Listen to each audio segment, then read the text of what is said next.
Estudar de modo eficiente e eficaz. Eficiente, usando bem o seu tempo, os seus recursos intelectuais, o conhecimento que você já adquiriu, os recursos que você tem, enfim.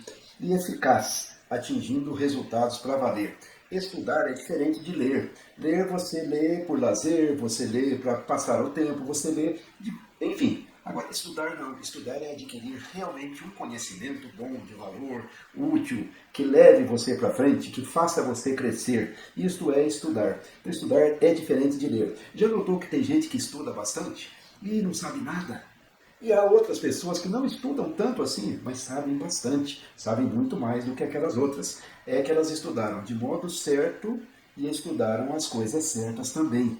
Estudar de modo certo é estudar com disciplina, com concentração e com a crença de que você tem de fazer os esforços necessários para chegar lá.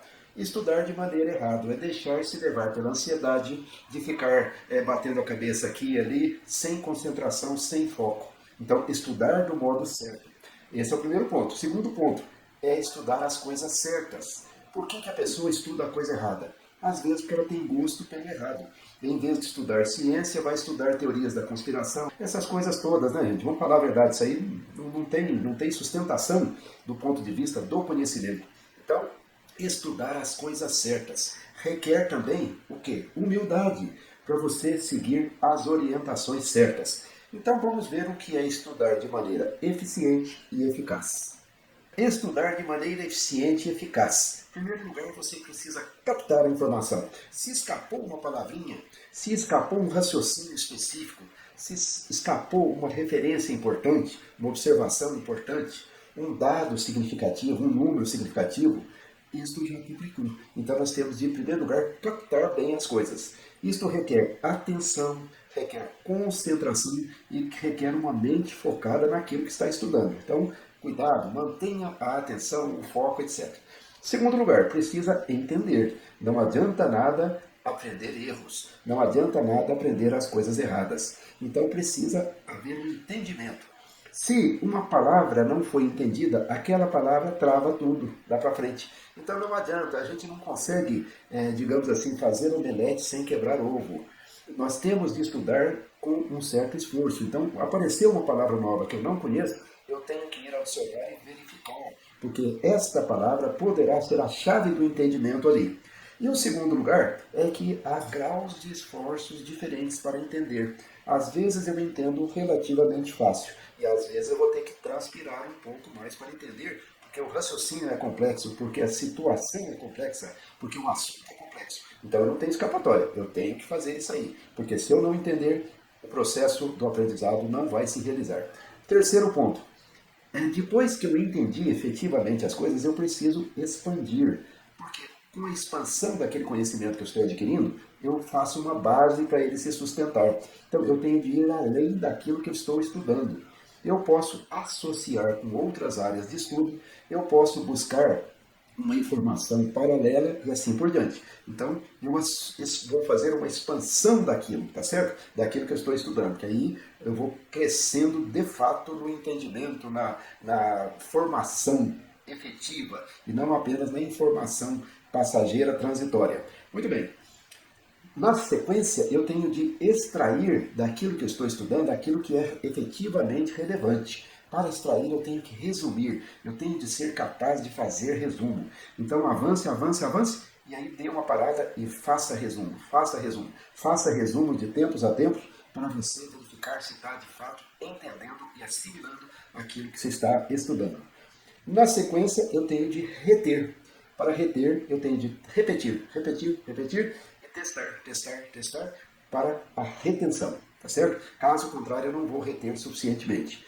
E por fim, eu tenho de aplicar, porque aplicando eu manifesto o conhecimento adquirido e ao mesmo tempo eu, como é que se diz, amarro o conhecimento adquirido na prática de tal maneira que ele se solidifique bem mais. Então aplique no seu discurso, procure falar aplicando os conhecimentos que adquiriu, sem snobismo, sem querer aparecer, sem nada, não precisa disso não, mas alavancando com o estudo, né? Aquilo que você está falando. Então aplique no discurso e aplique nos seus afazeres, aplique o conhecimento, porque assim as coisas vão se consolidar mais. Agora vamos ver aqui algumas regrinhas básicas para um estudo mais eficiente e mais eficaz. Regras. Essas regras são algumas apenas, né? Existem outras formas de você estudar melhor. Isso aí é um aprendizado sem fim, né?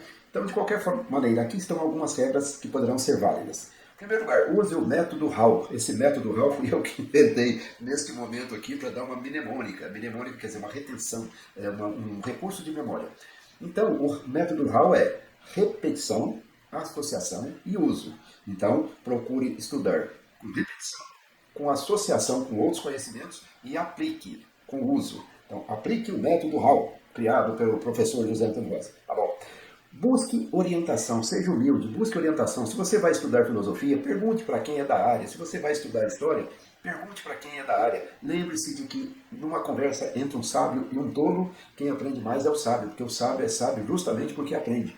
Então a pessoa que quer aprender tem aquela humildade de perguntar e de buscar orientação. Então busque orientação.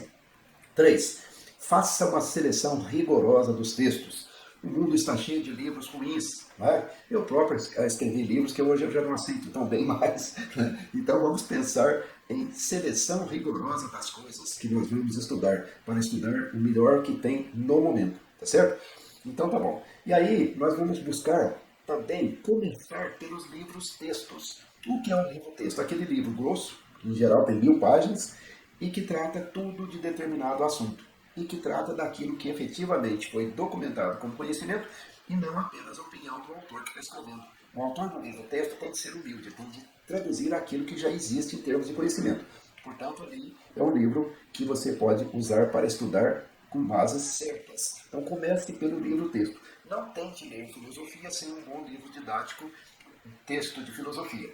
Não comece a ler livros de psicologia sem um bom livro de psicologia. Porque se você não souber os conceitos chaves, você vai ler e vai pensar que sabe quando não sabe. Aí é o grau de conhecimento mais atroz que existe, né? É a pessoa que pensa que sabe quando não sabe. Então comece pelos livros textos. Acresça a história. A história é o acúmulo do conhecimento. Então, à medida que você volta um pouquinho atrás e verifica a história das coisas, você vai começar a ter um entendimento de um nível totalmente diferente. Então imagine o seguinte, você vai estudar marketing, e aí você vai na história do marketing, você vai ver o seguinte, aquilo que sabemos hoje é fruto de um avanço e do acúmulo. Então a gente respeita aquilo que foi já consagrado, né? A gente respeita aquilo que foi produzido pelos antecessores e assim por diante. Então comece a cresça a história, coloque história nas coisas que você está estudando. Faça fichamento sistemático daquilo que é relevante. Parece perda de tempo, mas não é perda de tempo. Não controle a sua ansiedade, não seja uma pessoa ansiosa, porque a ansiedade e aprendizado não batem. Então faça fichamento sistemático daquilo que é relevante, porque você tendo uma fichinha, a retenção fica mais fácil e você vai usar lá na frente de uma maneira mais organizada e mais eficaz. Avance gradualmente, vai aprendendo um pouquinho por dia. Eu disse que para a gente começar pelos livros textos, né? Se você for, por exemplo, estudar um livro texto qualquer de filosofia, de psicologia, de administração, aquilo vai ter 1000 páginas. Então vá devagarzinho e a velocidade da leitura vai aumentando. Você vai perceber isso. Leia um pouquinho por dia, mas leia sempre, né? Sempre, devagar e sempre. E aí você vai avançando. E evite a dispersão, que houve uma explosão do conhecimento, ninguém pode saber de tudo, então a gente procura concentrar nas áreas-chave, naquelas áreas em que nós temos uma competência maior e queremos desenvolver uma competência maior, e as outras áreas a gente estuda só o suficiente para ficar informado, né? Quando relevante. Mas, no mais das vezes, concentre, evite a dispersão, porque a dispersão atrapalha a sua assimilação máxima e no padrão que é requerido nos dias de hoje. Então, isto é estudar sistematicamente. Vamos em frente, então, e obrigado por ter vindo até aqui.